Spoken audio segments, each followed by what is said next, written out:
Mesdames et messieurs, bonsoir et bienvenue dans cette édition de Viva Événement. À la une de l'actualité, le président de la transition respecte la décision de la Cour électorale spéciale. Il est prêt à passer le pouvoir à son successeur après les élections. L'impression du bulletin unique sera réalisée la semaine prochaine en Afrique du Sud.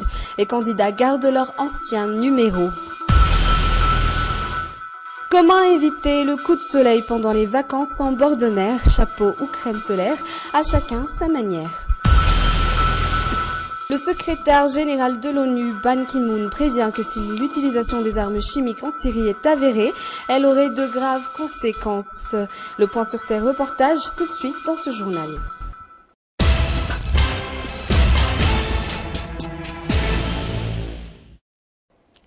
C'est dans un discours à la nation qu'il vient de faire il y a un quart d'heure que le président de la transition a réagi par rapport à la récente décision de la Cour électorale spéciale, une décision qu'il respecte entièrement. Encore une fois, André Rajoelina se pose en solution pour le pays et pour son avenir. Il est prêt à passer le pouvoir à son successeur après les élections. Voici un extrait du discours du numéro 1 malgache.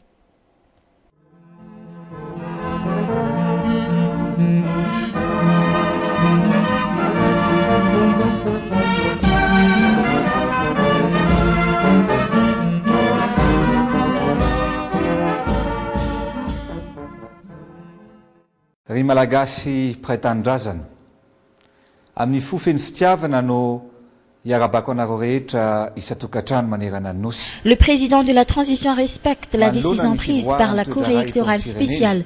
Il a déclaré dans son discours que c'est l'intérêt supérieur de la nation et du peuple malgache qui dicte sa conduite.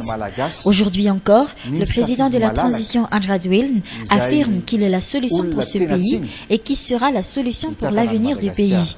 Ainsi, en respectant la décision de la CES, il veut à tout prix éviter que le sang coule encore à cause des désaccords politiques. Je veux éviter une guerre civile à Madagascar, a-t-il déclaré dans son discours à la nation. L'histoire jugera nos actes, ajoute-t-il. La sagesse et la tolérance doivent primer. Ainsi, après les élections, il est disposé à passer le pouvoir à son successeur de la manière la plus démocratique qui soit et dans la paix. C'est de cette façon que je vous prouve mon patriotisme, a-t-il affirmé. Il a aussi dressé le profil d'un vrai président pour Madagascar, une personne ayant une âme, patriote et par-dessus tout ayant la foi en Dieu. Nous serons toujours ensemble pour bâtir l'avenir, a-t-il enfin déclaré pour terminer son discours. Tsapako fa miandrandra fifidianana fantatra ny vahoaka malagasy.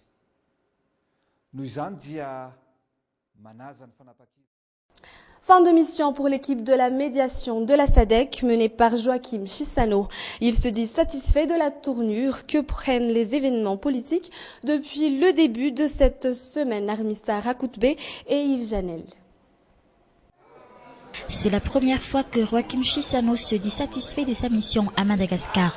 La partie malgache aurait respecté les recommandations de la communauté internationale. Ainsi, la SADC respecte la décision de la CES, tout comme le nouveau calendrier électoral publié par la SUNIT hier. Joachim Chissano parle d'un progrès considérable dans le processus électoral. L'équipe de la médiation souligne que la décision de la CES ainsi que celui de la CENIT constitue un pas important vers la création des conditions nécessaires pour l'organisation avec le soutien de la communauté internationale. Dans sa déclaration, l'équipe de médiation de la SADC félicite également les efforts du président de la transition. L'équipe de la médiation de la SADC reconnaît et le sens de responsabilité, le patriotisme et le rôle crucial joué par le président de la transition, André Rajoelina. Elle lance aussi un appel aux partenaires techniques et financiers pour appuyer non seulement le processus électoral malgache, mais aussi et surtout la relance de l'économie. La SADC exhorte les partenaires internationaux de Madagascar à apporter tout le soutien financier, technique, matériel et logistique nécessaire pour la tenue cette année d'élections libres, équitables, transparentes et crédibles à Madagascar et à accompagner le relèvement socio-économique du pays. Malgré tout, les sanctions ne sont pas encore levées, surtout pour ceux qui n'adhèrent pas au processus de sortie de crise en cours. Joachim Chissano a aussi précisé que la position des mouvances politiques ne reflète en aucun cas l'opinion de tous les Malgaches. Le travail reprend pour la CENIT. Elle a rencontré les 33 candidats ou leurs représentants cet après-midi pour discuter du numéro de chaque candidat. Dans le bulletin unique, ils ont trouvé un consensus et ils gardent leur ancien numéro. L'impression du bulletin unique sera ainsi réalisée la semaine prochaine en Afrique du Sud. Reportage. Après la publication d'un nouveau calendrier électoral, la CENIT passe tout de suite aux choses sérieuses. Aujourd'hui, elle a été en réunion avec les candidats retenus par la CES. À l'ordre du jour, la classification des candidats dans le bulletin unique.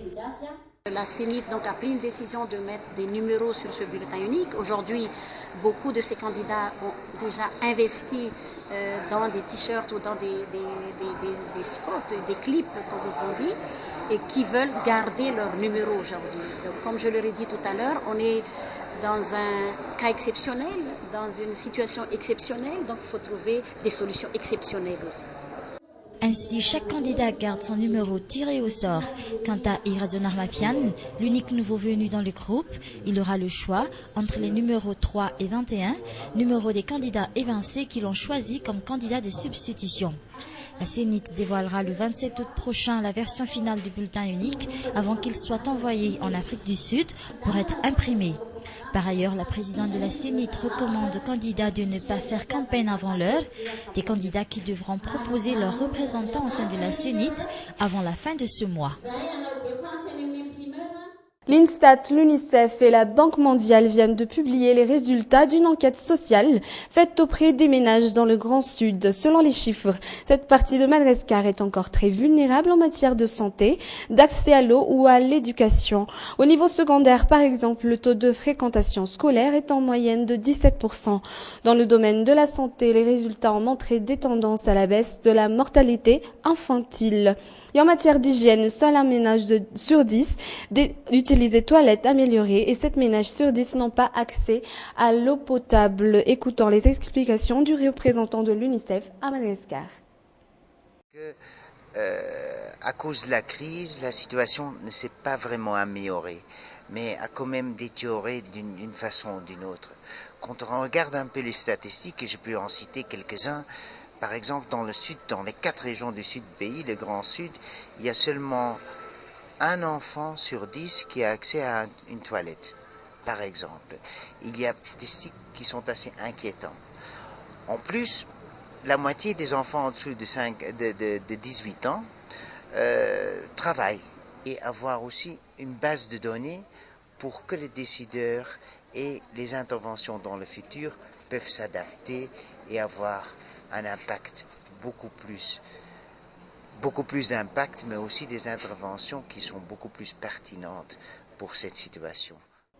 Voilà pour les actualités politiques. Passons maintenant à un tout autre sujet, les vacances. Passer les vacances en bord de mer est devenu indispensable pour beaucoup de Tananariviens en ce moment. Mais qui dit vacances dit aussi soleil.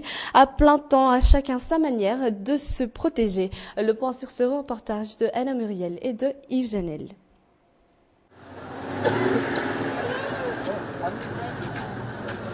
Taïn va passer quelques jours à Maïvatanan. Là-bas, c'est le soleil et la chaleur à plein temps, mais ici est déjà préparé.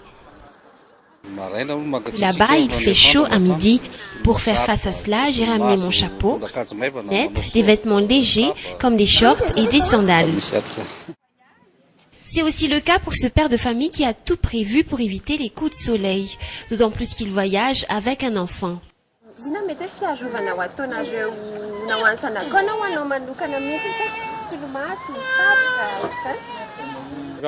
Pour préserver mon enfant du soleil, on a préféré lui garder un siège.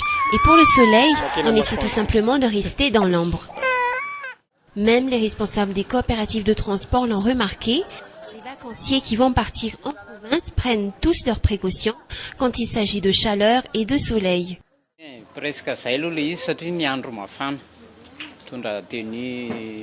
Presque la majorité de nos voyageurs se ramènent avec des tenues légères.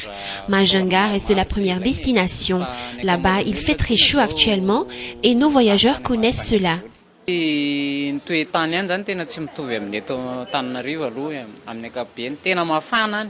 En cette période de vacances, ce sont les vendeurs de chapeaux et de lunettes qui trouvent leur compte, surtout dans des stationnements comme ici à Mbudvoun.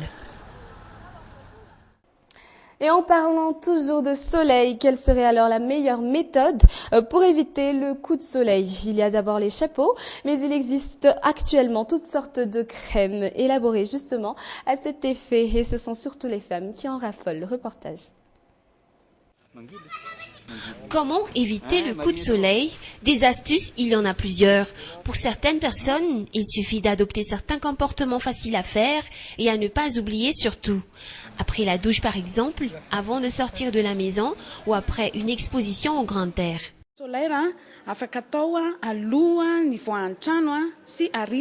Le lait biosolaire s'applique avant toute exposition solaire. Après avoir pris la douche et avant de sortir de la maison, il est conseillé de l'appliquer et même après la natation, on peut également l'appliquer. Le baume Helicris est destiné aux brûlures causées par les coups de soleil. On l'applique matin et soir.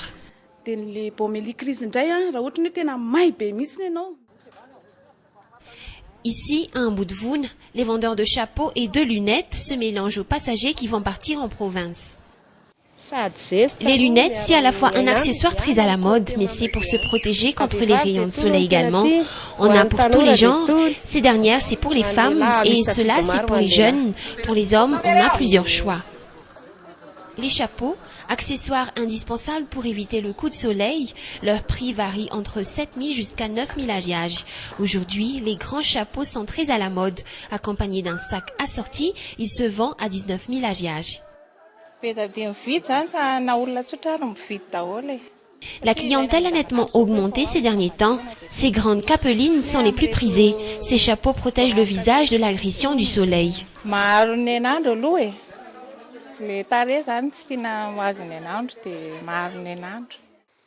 À part toutes ces précautions, il est également conseillé de beaucoup boire quand il fait chaud, selon les médecins. C'est sur ce reportage de France 24 que l'on clôt cette édition. Merci de l'avoir suivi. Bonne suite de programmes sur Viva.